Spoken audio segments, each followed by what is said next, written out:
7 ways to stop debt collectors on social media. Now, you may have seen the news. Debt collectors are no longer limiting themselves to email, SMS, phone calls, and letters. Now they're doing more unscrupulous things, such as contacting you through social media. Now, what I want to show you today is how you can combat that. So let's get straight into it.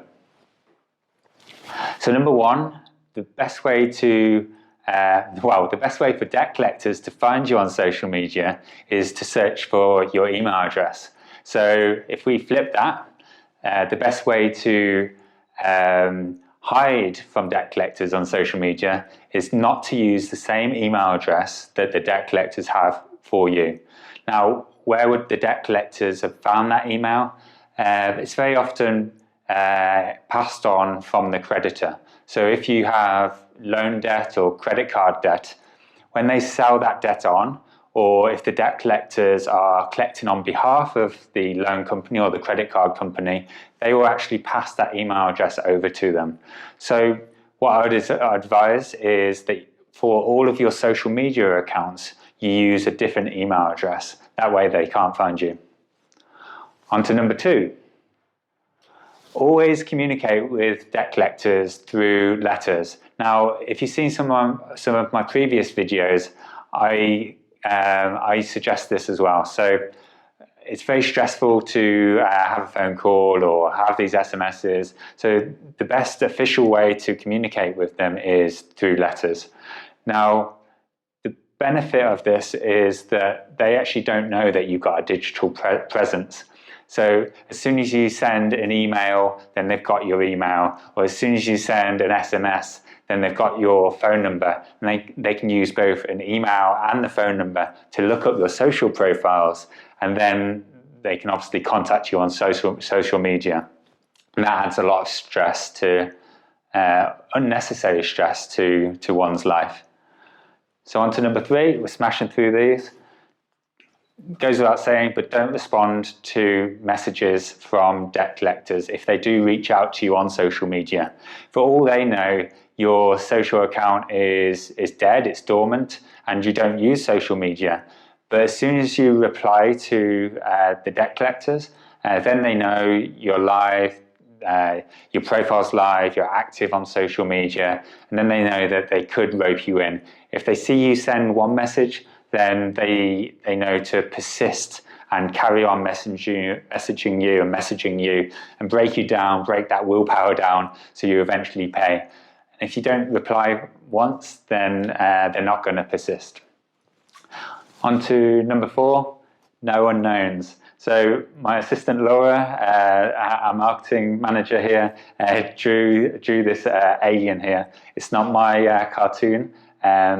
Although I probably couldn't do much better. But the main takeaway for this one is no unknowns. So if you see a profile from an unknown person or unknown company, just ignore it and move on. On to the next one. Okay, so this is about all of your conversations. So if you're having conversations via comment threads or commenting on stories or anything like that, by default, a lot of this is public. So if you're commenting in a group or on a Twitter thread or a LinkedIn post, all of that is by default public, unless you go into your privacy settings and set that as private. Now, what does that mean if it's public? It means that you can show up on Google. So if someone Googles your name, that comment will be at the top of Google, and then they've got you. They know that you're using LinkedIn, they know that you're using Facebook, Twitter, Instagram, or whatever. So my advice to you is check your privacy settings to ensure that everything that you do is private. On to the next one. So very similar to the previous one is to ensure that all of your social media profiles are private. And the reason is that by default, the social media profiles are public. They want that because it drives more people to their platform, but it's not necessarily good for you. And especially if you've got debt collectors chasing you, because then they can find your profiles by a simple Google search. So again, go into that privacy setting of each of your social media profiles and click it as private. So on to the next one. Okay, so this is a great tip and something I've done recently actually.